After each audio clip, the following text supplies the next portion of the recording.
Yeah, yeah, yeah, yeah, yeah, yeah. We've been around this town, but we ain't never been here before. She shook me up and threw me down. I said I'd never go back no more. It doesn't matter what they say. I got that 9 to 5 for you, babe. You can tell me anything you want, but my girl would never leave me blue.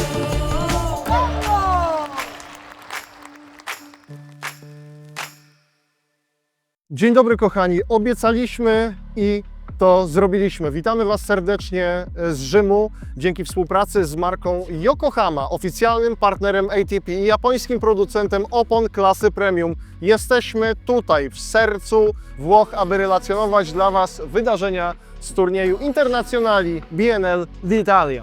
Buongiorno signore e signori, witamy Was serdecznie z Rzymu. To get your life.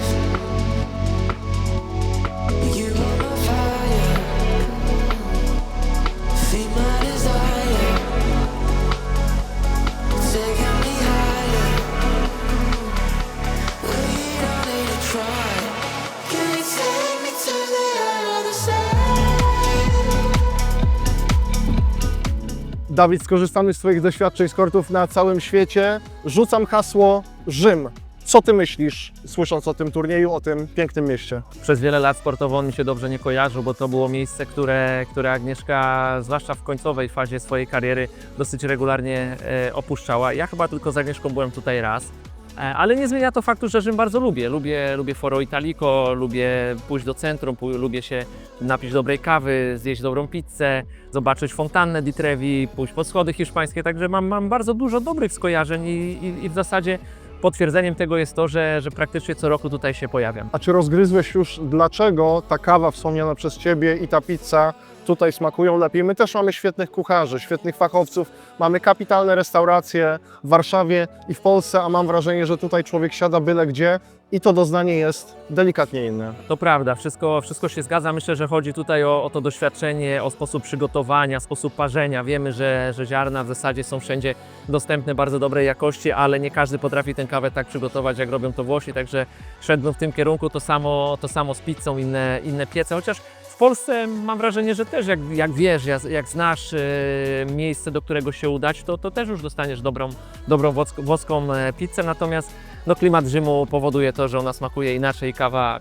w zasadzie tak samo. Słyszycie już, że moglibyśmy tutaj zrobić kącik gastronomiczny. Dawid też, zdradzę Wam tajemnicę, jest ekspertem od kawy. Człowiek, który ocenia po dotknięciu jej językiem, czy jest dobra, czy jest nie na tyle dobra, żeby przy niej dłużej posiedzieć. Także jest włoska dusza w tym człowieku, ale my będziemy się zajmowali tenisem i wielki tenis pod znakiem ATP Wam tutaj będziemy prezentować. And you're cold. And you run, don't you fall. Feel it in their eyes. Jesteśmy w głównej alejce kortów Foro Italico, to tutaj ludzie wybierają kierunki, szukają kortów, szukają wszelkich informacji. Za naszymi plecami korty, na których tenisiści przygotowują się do meczów, trenują. Tutaj dzisiaj odbywają się treningi m.in. Magdy Linet i Igi Świątek. Tak, jesteśmy na głównym obiekcie, bo nie tylko na tym obiekcie zawodnicy i zawodniczki trenują, też są korty tak zwane offside'y, czyli pomocnicze, no bo jest tak dużo zawodników, że wszyscy tutaj na tym obiekcie się nie pomieszczą. Wiadomo, że przede wszystkim jeszcze trzeba rozgrywać mecze, więc tutaj za nami jest 8 kortów treningowych. Przed chwilą na tych kortach treningowych grały Magda Linet i Iga Świątek, między innymi była też Naomi Osaka. Z tamtej strony za kortem centralnym kolejne korty treningowe, jest tych kortów mnóstwo, no bo tak musi być, jeżeli tak wielu zawodników startuje w imprezie w Rzymie na Foro Italico. Ten konkretny turniej też wychodzi, mam wrażenie, do kibiców z taką dużą pomocą, ponieważ publikuje na swoim profilu instagramowym plan tych treningów najciekawszych właśnie z Igą, z Osaką, z Musettim, z włoskimi tenisistami, z Sinnerem, więc kibic zainteresowany tym, co dzieje się poza meczami oficjalnymi, też ma pełny dostęp do takiej wiedzy, stąd ta frekwencja, bo myślę, że taka atmosfera kortu treningowego to jest atmosfera, która momentami przypomina atmosferę meczową, gdy Iga zagrywała piłkę po linii zgodnie ze schematem który zaproponował trener. Ludzie bili brawo, ludzie po prostu jej gratulowali. Dokładnie tak. No, te korty treningowe mają też dosyć duże trybuny i to się nie zmienia. Wiele się na tym obiekcie jakby zmienia i on jest modernizowany cały czas, o tym też Wam będziemy opowiadać, natomiast te korty treningowe tutaj za nami, one w zasadzie od lat są takie same i to pozwala właśnie być ludziom blisko treningu, blisko zawodników, bardzo żywiołowo potrafią reagować. Myślę, że dla zawodników to też jest fajne, niektórzy to lubią bardziej, ci, którzy lubią to mniej, gdzieś się tam ukrywają dalej, między innymi na tych kortach bocznych, na tych offside'ach i wtedy mają trochę więcej spokoju, natomiast rzeczywiście dzisiaj, kiedy to nagrywamy, kiedy jest weekend, tych ludzi jest mnóstwo, jest piękna pogoda, wszyscy świetnie się bawią i momentami mam wrażenie trudniej jest się dostać na taki trening z udziałem Igi, Osaki czy innego bardzo dobrego zawodnika czy zawodniczki niż na przykład na mecz zawodników trochę niżej notowanych. Pozostając w temacie treningów, głównie mam tu na myśli zawodniczki, są takie zawodniczki, które korzystają z usług sparring partnerów. Głównie dzieje się to na poziomie WTA, na poziomie ATP. Generalnie zawodnicy raczej trenują między sobą, nie ma to znaczenia, czy to się dzieje przed turniejem, czy to się dzieje w czasie turnieju. Głównie to wszystko rozchodzi się o punkty treningowe, natomiast u zawodniczek jest troszeczkę inaczej. Dziewczyny przed turniejem, te, które mają możliwość, te, które na to stać, zabierają ze sobą sparring partnerów, osoby, z którymi mogą potrenować i to są takie osoby, powiedzmy, asystenci trenera głównego. A taką rolę na przykład pełni Tomek Moczek, który dzisiaj właśnie trenował z Igą.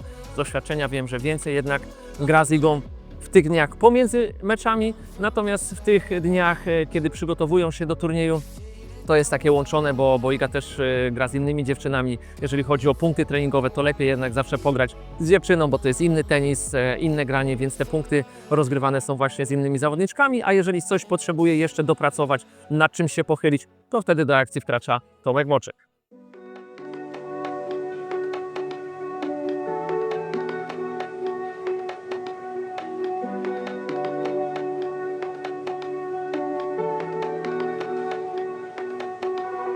Tutaj druga część kortów treningowych, o których Wam opowiadamy. Korty wyglądające troszeczkę inaczej niż te, na których już byliśmy. Tak, korty numer 9, 10, 11 i 12, korty treningowe, przeznaczone w zasadzie w większości przypadków dla zawodników troszkę mniej znanych, niżej notowanych, z uwagi na to, że po prostu tutaj kibice jakby chcieli przyjść w dużej liczbie, nie mieliby gdzie tych treningów oglądać. Jeżeli chcecie się poprzepychać, to na tamte korty do Świątek, do Musettiego i do innych. Jeżeli chcecie pooglądać również świetnych tenisistów w większym luzie, to tutaj mamy Anastazję Potapową, Taylor Townsend, czołowe tenisistki świata w trochę innej scenerii.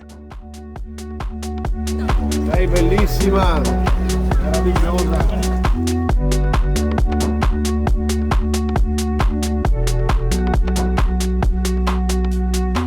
Jeżeli ktoś był na turnieju w Rzymie w roku ubiegłym i chciałby to powtórzyć, wydeptać te same ścieżki, które zostawił tutaj w 2025, to ostrzegamy, nie będzie to możliwe. Będziecie zaskoczeni, ponieważ za naszymi plecami pasaż handlowy, miejsce, gdzie partnerzy turnieju i przeróżne marki wystawiają swoje dobra na sprzedaż, a jeszcze rok temu, Dawid, grano tutaj w tenisa. Ja miałem dokładnie taki problem, o którym powiedziałeś. Przyjechałem na tegoroczną edycję turnieju, mówię, gdzie jest grandstand. Idę w znanym mi kierunku, a kortu nie ma. Za naszymi plecami, tak jak Marek powiedział, pasaż handlowy. Rok temu miałem tutaj okazję zobaczyć w akcji Kamila Majchrzaka. Kamil grał tutaj z Austriakiem Ofnerem i uwierzcie mi, tutaj stał kort, a ja na tym meczu byłem.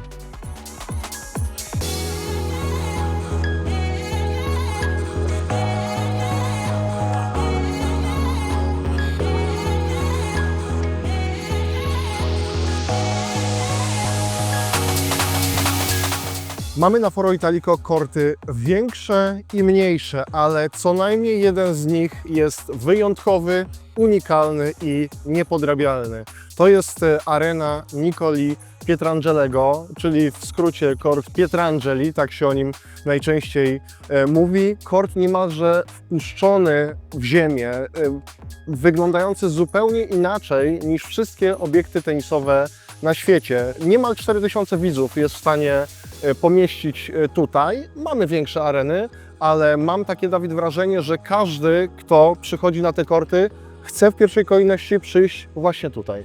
To prawda, ten kort różni się od innych. Dla mnie jeden z najpiękniejszych, jak nie najpiękniejszy obiekt tenisowy na świecie. Ma swój urok, ma swój klimat, z uwagi na to, jak jest usytuowany. Ta niecka, ten marmur dookoła, te trybuny usytuowane właśnie wokół. Kort nie za duży, nie za mały, taki w sam raz. To wszystko powoduje, że ten klimat jest świetny. Ta publiczność ma możliwość w zasadzie dotknąć zawodnika, jest go bardzo blisko. Do tego te posągi usytuowane naokoło, które możecie zobaczyć, jest ich 18. Mają symbolizować kult ciała, siły fizycznej, coś co było typowe dla okresu faszyzmu włoskiego lat 30.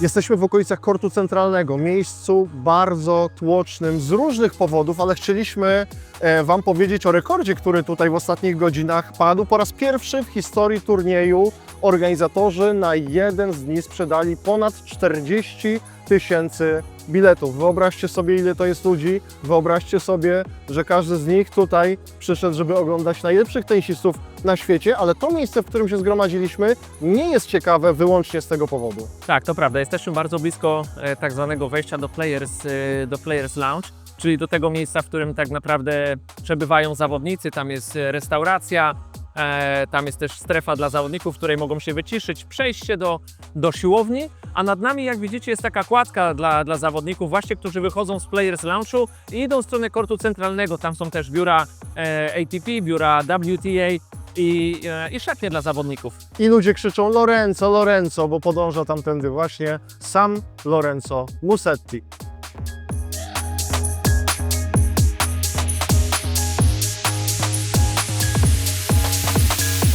Nie da się przejść alejkami kortowymi, nie słysząc polskiego języka. I tak się składa zupełnie przypadkowo, że mam tutaj grupę zorganizowaną, grupę, której przewozi nasz kochany przewodnik Łukasz. Dzień dobry, Łukasz. Łukasz, powiedz, bo Ty jesteś wszędzie. Jesteś z różnymi ludźmi na różnych turniejach na świecie. Ile osób tutaj udało się zebrać i jak się bawicie? Jesteśmy w grupie 19 osób, jesteśmy tu od środy.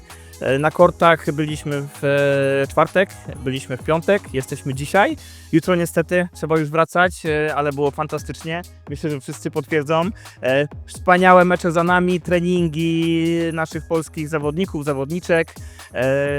Pogoda fantastyczna, klimat Foro Italiko nam służy. Powiedz, bo myślę, że Ciebie jako takiego eksperta, człowieka, który wszystkie kontynenty tenisowe zaliczył i wszystkie chyba największe turnieje, mogę zapytać, gdzie się klasyfikuje turniej rzymski w hierarchii Twoich ulubionych turniejów? Bądź szczery, to nie jest materiał dla turnieju, materiał jest na nasz kanał. W klasyfikacji europejskich jest numerem 1, nawet wyżej niż Roland Garros.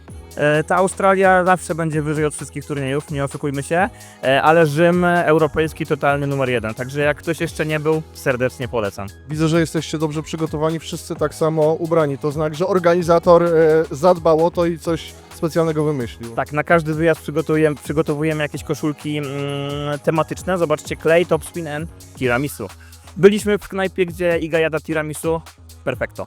Słuchaj, to ja, żeby nie było tak, że tutaj organizator, czy wiesz, dowódca tej grupy decyduje o wszystkim, ja przeskakuję do Oli szybciutko, bo ją tutaj nominowaliśmy. Jesteście wszyscy po raz pierwszy, Ola, powiedz szczerze, od serduszka, jak Ci się podoba i skąd to się wzięło na Twojej koszulce? To jest oczywiście podpis Igi Świątek. Jest to nasz taki pierwszy turniej. To jest niesamowite połączenie pięknego, wiecznego miasta Rzymu, który mieliśmy też szansę dzięki Łukaszowi zwiedzić. Naprawdę wszystko w takim ekspresowym tempie, ale wrażenia są niesamowite. No i oczywiście tutaj ten tenis, oglądanie na żywo meczy, oddychanie tak naprawdę tenisem na co dzień i w każdej chwili. To, że przychodzi koło nas, tutaj Lecheczka, tu Miedwiediew trenuje. Byliśmy oczywiście na meczach Zwierywa, Sabalenki, ale najważniejsze dla nas i wszyscy chyba jesteśmy tutaj dla Polaków, dla Igi, dla naszej Igi. Byliśmy na jej 2 treningach. Wczoraj widzieliśmy, jak wspaniale zwycięża na głównym korcie. Natomiast tak, niesamowite było dzisiaj to, siedzieliśmy w pierwszym rzędzie podczas jej treningu, także widzieliśmy, czuliśmy tę atmosferę, kiedy ona przygotowuje się do meczu. I na koniec podeszła do nas i złożyła po prostu swój podpis na naszych koszulkach. Także szczęśliwcy, którzy stali najbliżej, mają ją tutaj podpisaną. Była uśmiechnięta, szczęśliwa, rozpromieniona. Także jesteśmy pełni nadziei, trzymamy za nią bardzo kciuki przed jutrzejszym meczem. Jak dobrze rozumiem, to nie będzie prane nigdy. Ta koszulka już będzie noszona.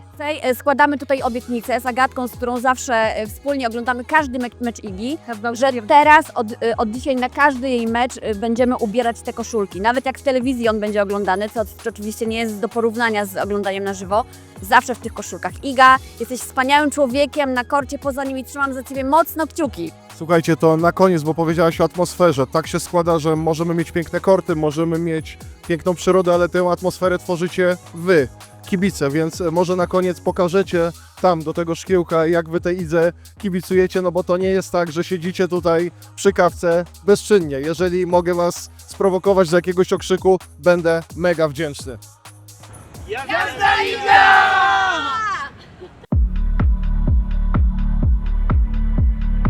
Słuchajcie, jest tutaj dużo atrakcji dla ludzi zmęczonych, ale także dla tych, którzy mają jeszcze siłę pochodzić. Nasz kierowca tutaj pociągu, pan Kalette, zaraz będzie wiózł ludzi po całym obiekcie. Jeżeli ktoś już siły nie ma, może się dosiąść i w taką trasę się udać.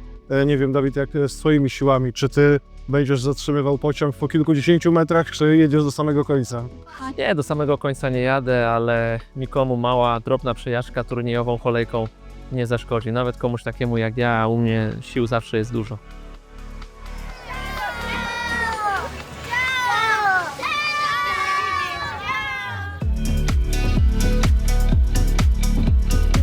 Podczas każdego dużego turnieju mamy takie strefy wypoczynkowe, strefy, w których czas płynie nieco wolniej. Nie inaczej jest tutaj w Rzymie. Jesteśmy w otulinie kortu centralnego, na który, aby się dostać, no, trzeba zainwestować dobre kilkadziesiąt albo nawet kilkaset euro. Tak, to prawda, ale jak widzicie, tutaj za nami są też ludzie, którzy może nie chcieli zainwestować takich pieniędzy albo przeznaczyli je na co innego, ale to nie oznacza, że nie mogą zobaczyć meczu z kortu centralnego. Oglądają sobie w bardzo przyjemnych warunkach, na leżaczku, przy słoneczku i popijają co tam tylko chcą.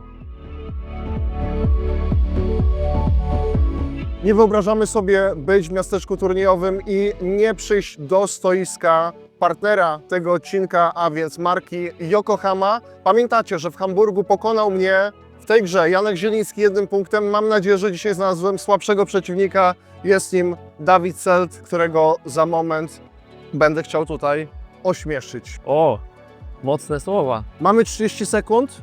I co, po prostu Tak, gasimy? 3, 2, 1, sit.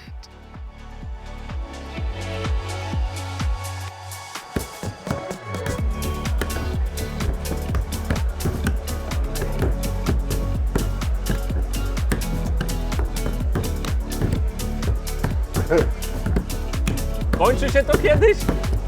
30 sekund. Kończy się to? Koniec? 44.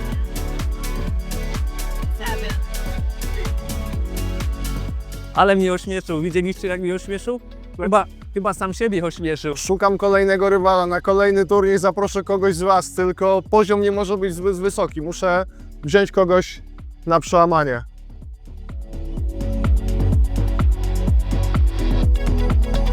Główna arena zmagań, kort centralny, a więc jak mówią Włosi, Campo Centrale. 10,5 tysiąca widzów może pomieścić, ale słuchajcie, będzie się zmieniał dla nas, dla Was, dla tenisistów, ponieważ to jest ostatnia edycja, w której Campo Centrale nie jest zadaszone. Od kolejnych prawdopodobnie, gdy ten dach już będzie wybudowany, będzie to obiekt taki wielofunkcyjny. Będą tutaj koncerty, pokazy. Obiekt będzie gościł ponoć nawet 18 dyscyplin sportowych i przez 150 dni w roku będzie okupowany. Jest to zdecydowanie coś, czego brakuje na tym pięknym obiekcie właśnie zadaszonego kortu. Takiego, który dałby trochę oddechu organizatorom w sytuacji, kiedy pada deszcz. Wczoraj mieliśmy deszczowy dzień, 3-4 godziny pauzy w czasie rozgrywek. To wszystko spowodowało duże opóźnienie. Ostatnie mecze kończyły się gdzieś po północy. Przy tak dużych inwestycjach, przy tak dużym nakładzie, z jakim mamy do czynienia przy okazji takich turniejów, myślę, że to jest rzecz niezbędna. Inwestycja kortu, który jest za nami, planowana jest na 60 milionów euro i w zasadzie będzie spełniać wszelkie oczekiwania. Plan organizatorów jest następujący. Plan ludzi tak naprawdę dbających o obiekt przez cały rok. Zakończyć tę edycję turnieju rzymskiego i brać się do pracy, bo obiecali, że do lata roku 2027 wszystko będzie gotowe.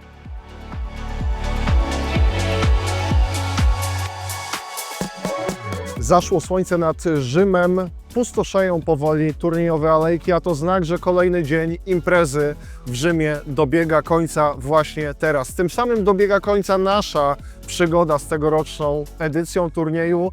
Mamy nadzieję, że coś po sobie zostawiliśmy i że oficjalny partner ATP i japoński producent opon klasy premium marka Yokohama nie wysłała nas tutaj na marne. Tak, no my jesteśmy bardzo zadowoleni, bo w czasie tego wyjazdu udało się przygotować kilka bardzo ciekawych materiałów. Mamy nadzieję, że one Wam się podobają. Śledźcie nasz YouTube, śledźcie nasz Instagram, bo tam wszystkie te materiały znajdziecie. A tymczasem pozdrawiamy Was z Wiecznego Miasta. Arrivederci Roma!